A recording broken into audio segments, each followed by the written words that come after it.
Hello, everyone. My name is Taylor, and welcome to our first episode of the QCMHA podcast.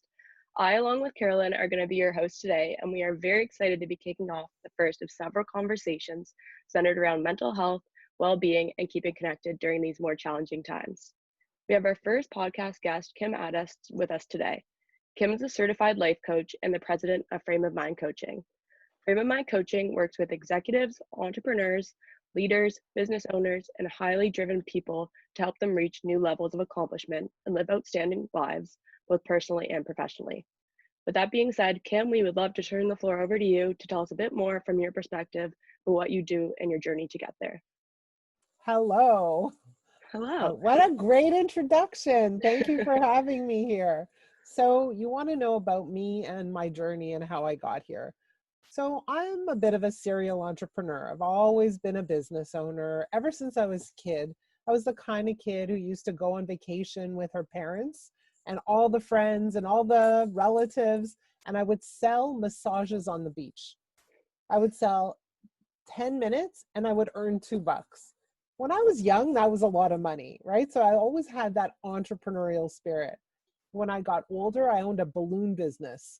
And what I did was we did balloon decorations for people's weddings, parties, engagements, that kind of thing. And then I went to do my MBA. And after I got my MBA, I started working and I discovered that I'm not very good at working for other people. And so I started my own company. At the time, what I did was I built simulation-based assessments. So companies wanted to make better hiring decisions. And these assessments were really, really useful to help them select who would be a better performer in the long run for any given job. One of the things we discovered when we started testing people, when we started giving people our assessments, was that not everyone's built the same. Everybody has different strengths. Everybody has different weaknesses. Some people have a higher IQ. Some people are more outgoing, all of that kind of thing, right? But there was one character trait that stood out that would give us an idea of who would be a top performer in any industry. And it was universal. And that was if a person had a higher degree of emotional resilience, I'll change that, mental toughness, they would be more likely to succeed than others. And what do I mean when I say emotional resilience? I mean that when something bad happens, someone with a high level of emotional resilience will bounce back from that bad thing, bounce back from the adversity with greater speed and agility, and leverage the adversity, turn it into an advantage somehow. And so I did that. I ended up selling my company and I started my coaching company. And what I wanted to do in my coaching company was really help people build that mental toughness, help them build their emotional resilience. So here we are 16 years later, and I have a team of coaches in Canada and the United States. And we like coaching people who are very highly driven. And typically, they are, let me describe them to you. They're people who have very big goals that they want to reach. They're people who want all the greatest things in life, nice house, nice cars. They want to travel. They want to eat at the best restaurants. They want to be fit. They want to have great relationships. They want everything life has to offer. They're typically great people who want to make the world a better place. So they're good people. They're good-natured. They want to do volunteer work. They want to be able to contribute to charity. They want to help people in need. They're good people. And last but not least, these are people who are very frustrated. Frustrated because they're not quite where they want to be at this point in their lives. And they don't understand why it's so hard, what's taking so long, why things have to be so complicated, why they can't just make progress like some other people do with greater ease and speed. Those are the people we coach. Does that sound like you? Yeah, Kim, thank you for that. That was a great explanation, and it was so great to hear your story and how your path has been paved even since the time from you were a little girl and the beach with the massages. That's all amazing, and here you are today.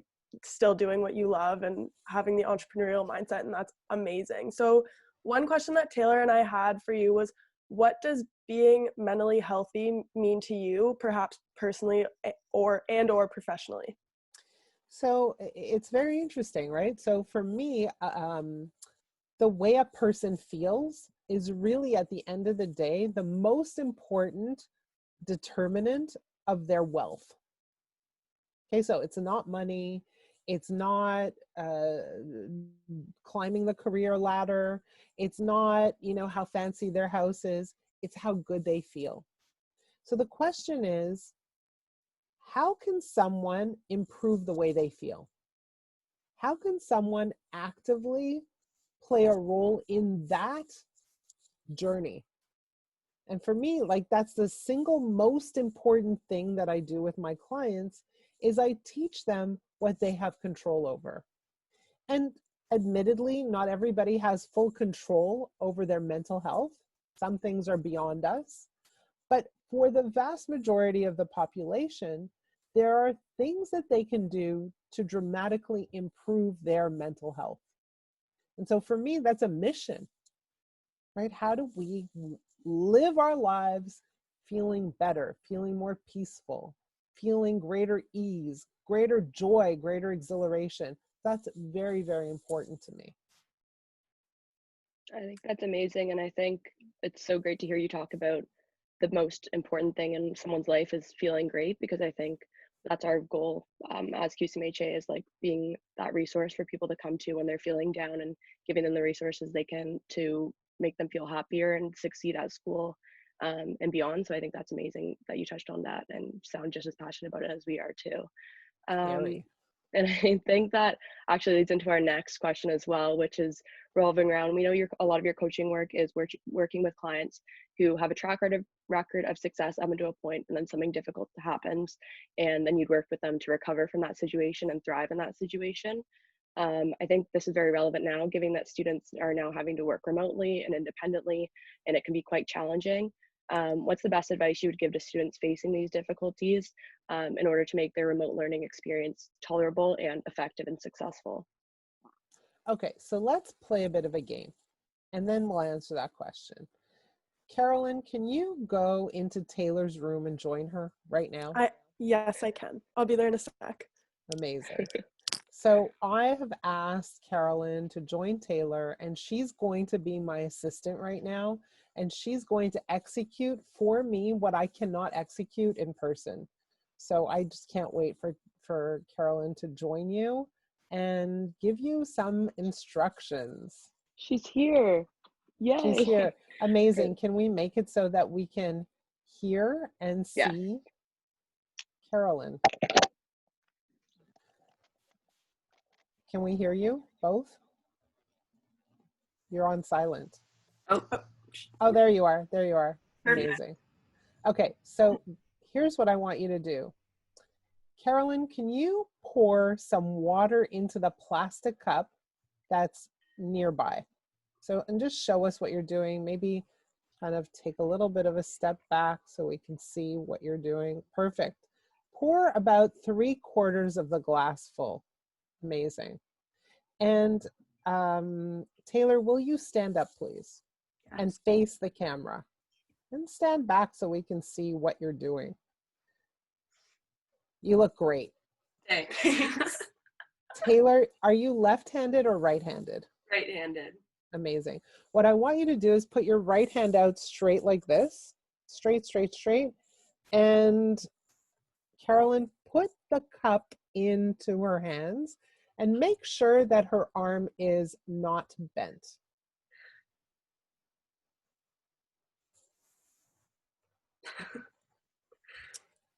Taylor, without bending your arm, I want you to drink the water.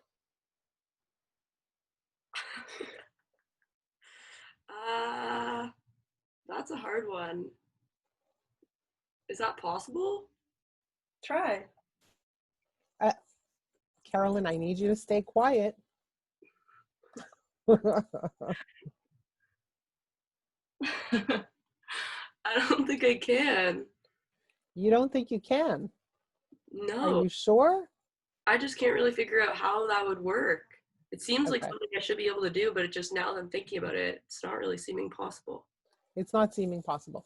So let me just say that there are lots of ways to accomplish this. Okay.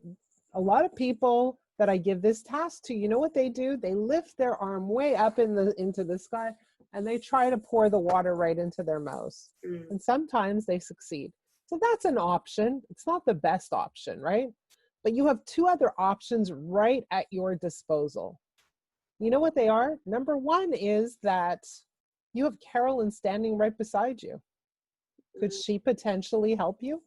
I bet she could. I bet she could. So funny, right? We don't even think about asking people for help. The second thing is, oh, keep your arms straight out. The other thing is that, what were the instructions? Do you remember? Keep your arms straight and try to drink the water. Without bending your arm, drink the water. Mm-hmm. At any point, did I say you couldn't use your other hand? No. So I asked Carolyn to put your arm behind your back, and you made a huge assumption that you had to keep it there. Mm-hmm. You can put your arm down now. So the truth is that you could have used your other arm, but it didn't come to you because you had a belief Mm-hmm. that that was not allowed. Mm-hmm. Somebody put my arm behind my back, therefore I had to keep it there. And what I want to teach everybody who's listening today is that the way we think, the beliefs we have, will determine what we achieve and what we don't achieve. Right? And so what we want to do is start to pay attention to the beliefs we have, because the beliefs we have will also cause us to feel good and bad. Mm-hmm. So, you know, when, let's say you have an assignment to do and you leave it to the last minute, how do you feel? Stressed, anxious. Stressed, anxious, guilty, Nervous. all these things, right? But some people leave things to the last minute and don't feel any of that, and they just go and do the work, and then that's it. So what's the difference between someone who feels stressed, anxious, and nervous and someone who just gets it done? What's the difference? Is it that one person is smarter than the other? No. Is it that one person, sorry, go ahead. Oh, I was just going to say, I think maybe for some people, stress kind of can propel them into action and force them to just say, you know what, I have this assignment due, and sitting here and worrying about it might make it worse for me. So I'd rather just sit down, and I would just rather do it and send it off. Versus some people, I think, let the stress consume them more, and they have a harder time trying to sit down and do the work because they're so anxious of the time crunch or what the outcome might be if it's a bad grade. Right. So what creates stress? It's the dialogue that happens in your brain about all the bad things, all the negative outcomes. So the person who feels stress starts to say things like, I don't know if I can do this. I don't know if it's doable. I don't know if I have enough time. I don't know if I'm smart enough. I don't know if I could figure this out. I don't know. I'm tired. I don't have enough energy. I can't think about this clearly. And all that dialogue jumps into our brain and prevents us from taking action to get things done. That slows us down. So when Taylor did this exercise, what did she say? Did you hear the words she used? She said, I don't think I can do it. I don't think this can be done. Of course it can be done. You don't lack skills. You don't lack intelligence. You simply have a belief that gets in your way. And that's what happens for people. The beliefs they have get in the way of their performance and create for them stress, anxiety, fear, worry, self-doubt, all those things. Does that make sense? Yeah. Definitely. Yeah, for sure. Okay. Carolyn, you want to go back to your room? Yeah, I'll be back in 1 minute. Okay. So while I still have you here, Taylor, what was going on in your mind when I gave you this exercise? Right away I just started thinking of like how it could be done, and I just couldn't figure out any way. I didn't even think of the like pouring it um into my mouth. I think I was like thinking too much about like the like what you were saying, like I was overthinking the arm behind the back. I was overthinking like there must be a reason it's supposed to be there, that kind of thing, and not really thinking about like ways to overcome the situation and ways to kind of like get around it, I guess. So that's what happens, right? We overthink. We believe that there are rules in place that don't really exist, and we make up problems that aren't really there. Mm-hmm. And what happens when we have all that chatter in our brains? I can't do this, I can't figure it out, there are rules, I can't break them, on and on and on, is that we stop ourselves from using the resources that are at our disposal. Resource number one was Carolyn was right there beside you. And for you, it was like she wasn't even there. She wasn't an option that you even considered. And for most of us, there are millions of options, millions of resources at our disposal that we don't even see. Mm-hmm. So what do is I help people think in ways that allow them to see what's at their disposal, that allow them to see what their resources are, and allow them to think in ways that enable them to use the resources. So here's the other part, is that Carolyn put your arm behind your back and you kept it there. We all have some kind of limitation that we live with, that we place upon ourselves. And the issue is we're not even conscious that we're doing it.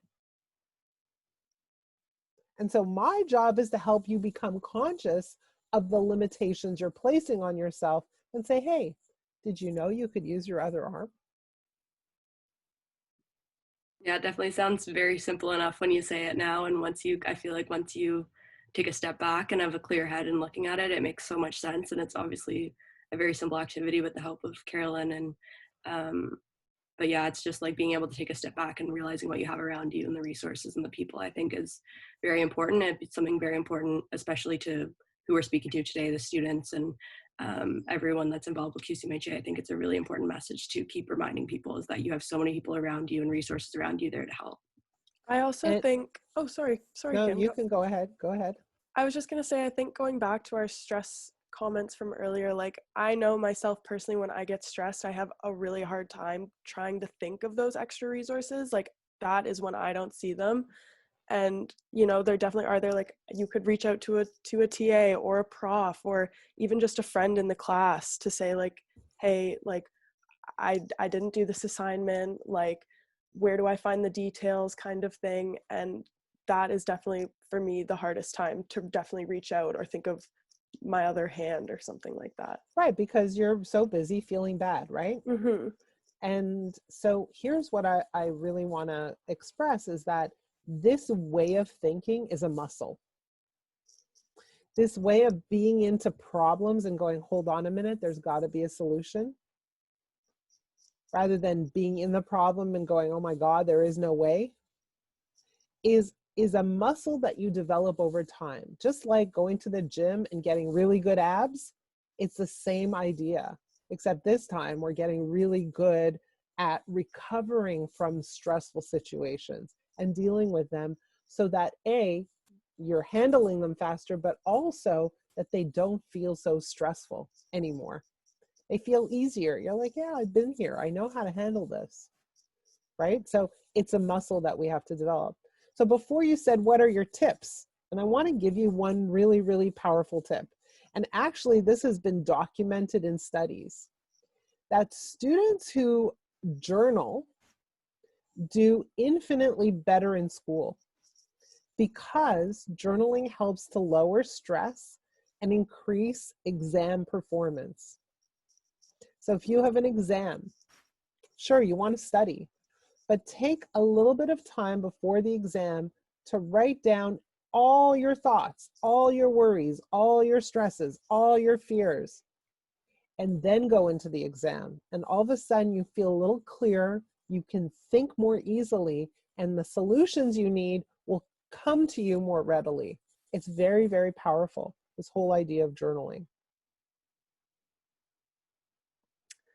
I had never thought about the idea of journaling. I think especially, you know, I feel like in business, a lot of people are just thinking like numbers and logistically. Like I think finance is probably a big top of mind as an industry for a lot of people in this program. So I think for a lot of people to think about taking the time to write down your feelings is definitely not the first thing to come to mind. So I think that is something that more people should consider, especially because you speak of it so highly. And for you to say that is the most powerful tip, I think should really, propel people into action to start thinking about maybe doing that. Let me tell you a quick story. I have a Mm-hmm. client who's a business owner, and she's very, very successful, except that lately with COVID, she has a lot of worries about her business, about the industry that she's in, about how to work with overseas companies, how to cross borders. Like she just has a lot in her head, and she can't sleep at night, right? It's a big problem. And I recommended that right before bed, she takes some time and empties everything out from her head into her journal. And so she agreed to do it. And guess what? She's sleeping a lot better. And when a person sleeps a lot better, their performance increases the next day. It's amazing how that works. Yeah, they just go hand in hand. That's right. That definitely flows into one of our questions, which was just talking about your work as the president of Journal Engine software and in journaling. And we were hoping you would be able to tell us a bit more in detail about, your thoughts on the journals, how the software came to be, the role it plays in your life, and how you suggest others to use it. So when I first started coaching 16 years ago, like honestly, I started this business and I had no idea what I was doing, no clue. But I knew a few things, and I knew that I really, really, really wanted to be the kind of coach that made a massive impact on the clients that I worked with. I didn't want to be one of those coaches that was easily forgotten. I wanted to be unforgettable. And so I said, how do I do that? And I realized that the way to do it was to try to figure out where people experience the greatest pain. And the way to do that is by seeing somehow what's going on in their brains. So I said to myself, what if I could read their journals? What if I could see what they're saying to themselves? All the stuff, the beating themselves up part, the self-doubt, the worry, the guilt, the fear. If I could get to that stuff and clean it up for them, then guess what? They will succeed. They will perform at outstanding levels. And so from the very beginning, I said, you know what? I'm going to get you to journal. But every time you journal, I'm going to read your journal. And when I read your journal, I'm going to respond to it by asking questions, by inquiring about some of the things that you're writing down, by making you dig deeper to really understand where these worries, fears, anxieties, stresses are coming from, so that I can help you move them out of your path, because they're just getting in your way. And so I started it from the very beginning. But when I first started coaching people, there was no software. So I used a blogging software, and it was a disaster. Why was it a disaster? Because I had a client who started journaling, and he wrote about his wife. And his wife was technically smart, and she found a way to break into his journal, and she read what he wrote about her. Oh boy, that was a mess. When that happened, and again, that was many, many years ago, I said, this is terrible. I have to fix this problem. I have to create a software that has a high, high degree of security so that people's information is held confidentially. Very important. So we built a software, kind of like when you do your banking, it's very protected. It has high levels of security. So we built a very secure piece of software so that our clients could journal privately, safely, securely. Now we license that product out to other coaches, speakers, trainers. So it's just another element of our business. So we coach people and we license out our software. That's awesome. And I think it definitely inspires me to get back to journaling. When I was a lot younger, I had a diary, I called it at the time, and it's now one of my favorite things to go back and read it. It's just so entertaining, but it's a lot of just writing like, I did this today, I don't like this person, that kind of thing. So I guess that kind of makes me think about when you're working with your clients, how do you suggest that they go about journaling specifically? Is it kind of just however they want to take it and you suggest they just put pen to paper and see what comes out? Or is there a specific way you recommend they go about that? So when we coach our clients, we give them specific journaling questions or journaling prompts to work with.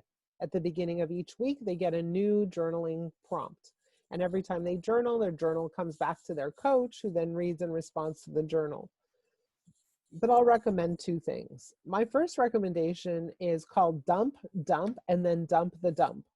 What does that mean? You come to your journal and you just like vomit on the page, right? Everything that's in your head. And when you think you're done, keep going, keep dumping, take it all out so that you feel lighter, clearer, emptier. And then at the end of your journal, when you've written all the things that you're thinking about, things that are bothering you, things that are, worrying you, all that stuff, at the end of that, you want to say the following: okay, it's time to turn myself around. And at that point, you want to dump the dump, meaning you're done dumping. And you want to now point yourself in the direction of where you want to go.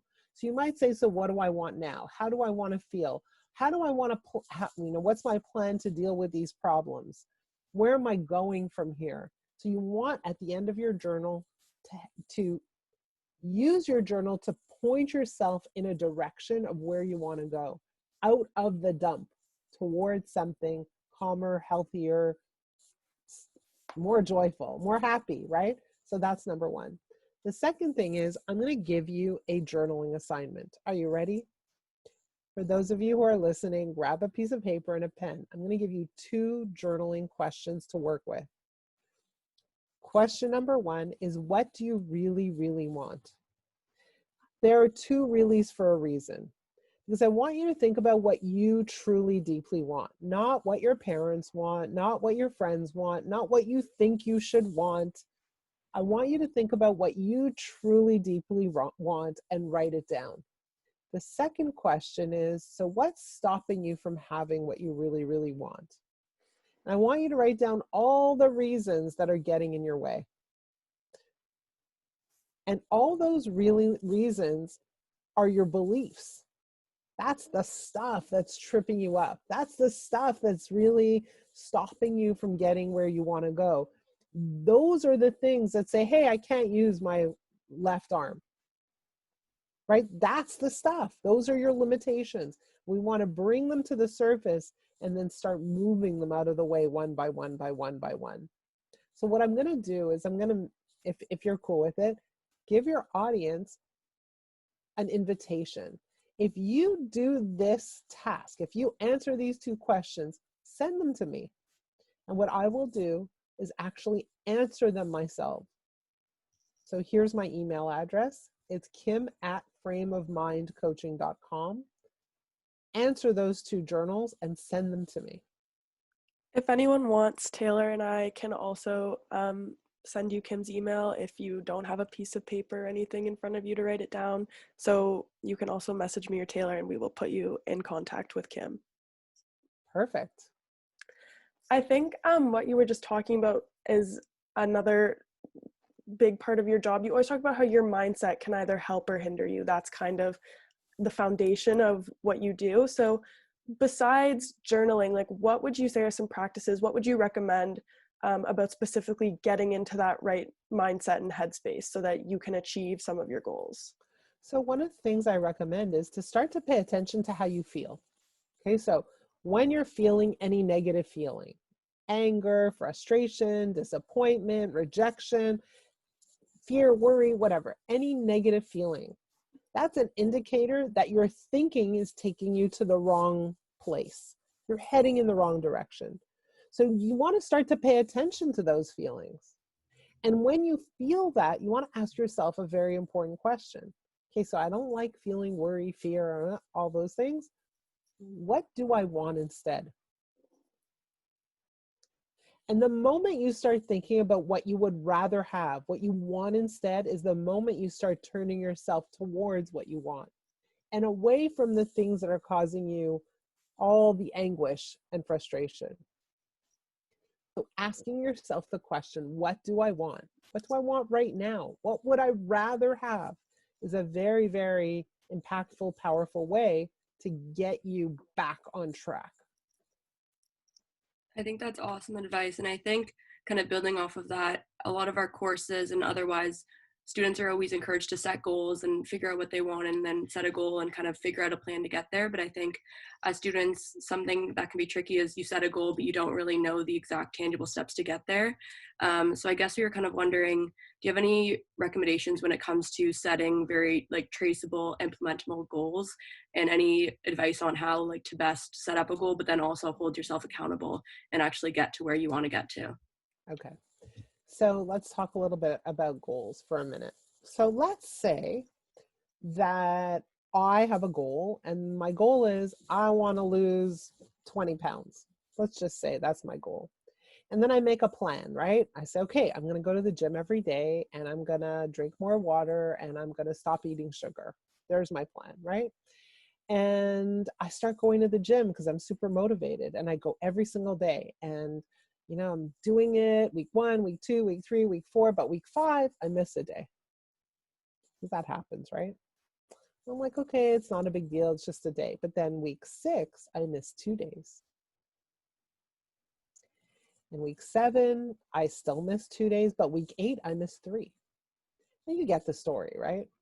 Because our biggest mistake when we have goals is that we want to figure out what to do to reach our goals, right? And you're like, how is that a mistake? Why is that a mistake? Because what happens is we think that in order to reach our goals, we need to take a million actions, right? We need to do a million things. And so we focus on all the things we need to do. And we start doing the things, but they're not sustainable. Why? Because our thinking isn't lined up with those goals. Our thinking isn't lined up with those actions. So if I say, okay, I'm going to go to the gym every day, but in the back of my mind, I'm like, I hate the gym. It hurts. Then how long can I keep this up for? I can't.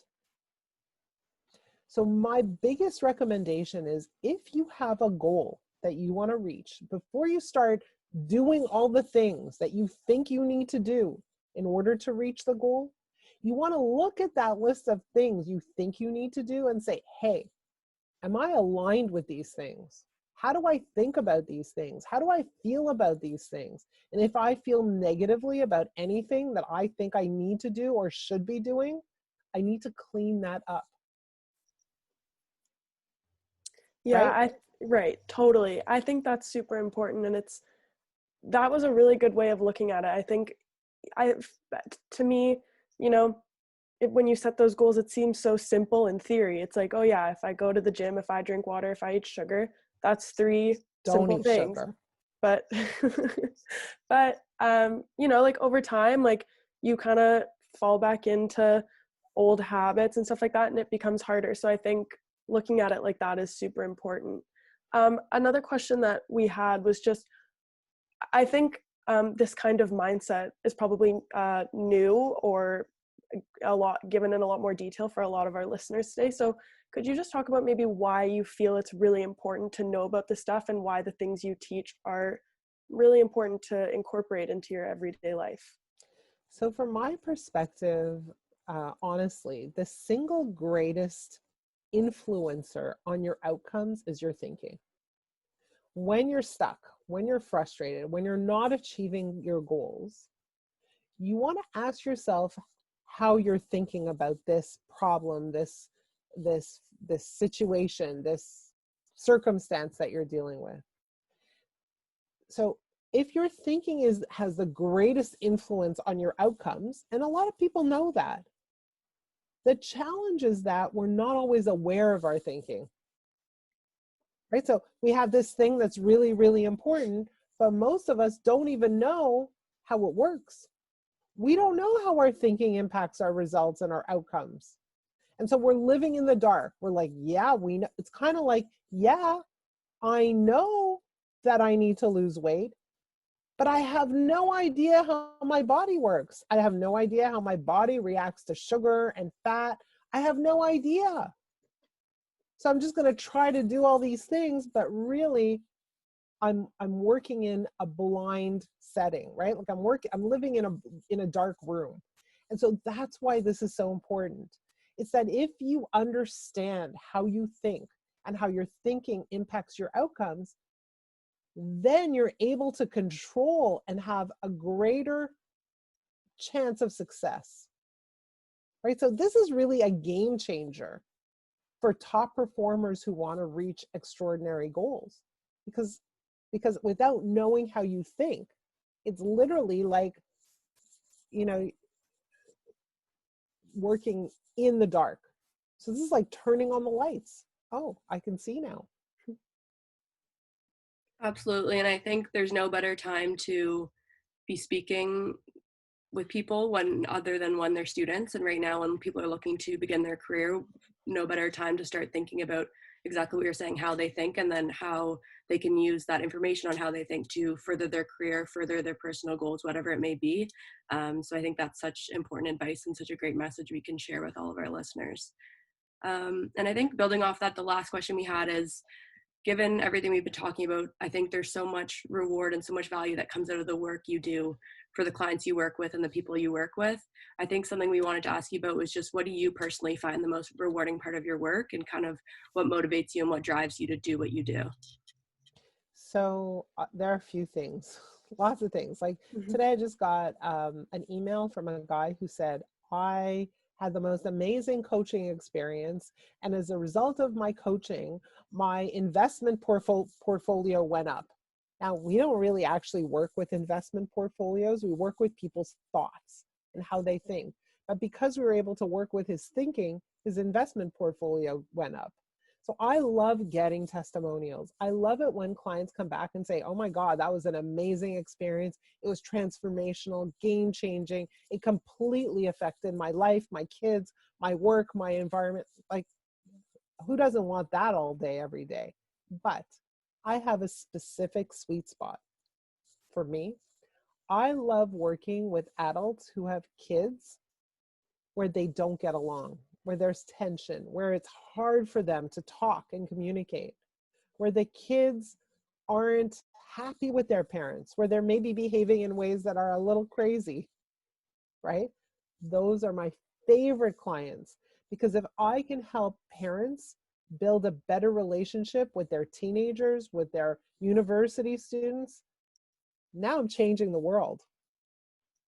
And so for me, there's nothing better than hearing from the parent and the child, the teenager, the university student saying, thank you so much for coaching my dad or my mom, because that completely changed our lives together, completely changed our relationship. That's amazing. And now we're also coaching people like you, university students, young adults, people who are early in their careers. And, most of our clients are a lot older, but now we're starting to coach people like you. And I think that if you guys can start this early on in your lives, wow, you're set. Wow. Thank you so much, Kim. That was a great answer. And, I think what you said about parents and kids and their relationship, I also think that would probably be a really special part of the job, because not only have you helped, a mom or a dad feel better about the relationship with their child, but also then the child can implement those practices in their own life. You've helped, more than just one person and made a huge impact. So I can totally understand how that would be a really special thing for you. So Taylor and I just wanted to say a huge, huge thank you, especially on behalf of QCMHA, for taking the time out of your day to speak with us. We really appreciate it. And, we're super excited that you were our guest to kick off this podcast series, because we couldn't have picked a better person to speak about her own experiences and give such well-rounded and thoughtful answers. So really, this was great. And we just thank you so much. It was a pleasure and an honor. And if there's anything that I could do to help you or any of your listeners, please just reach out.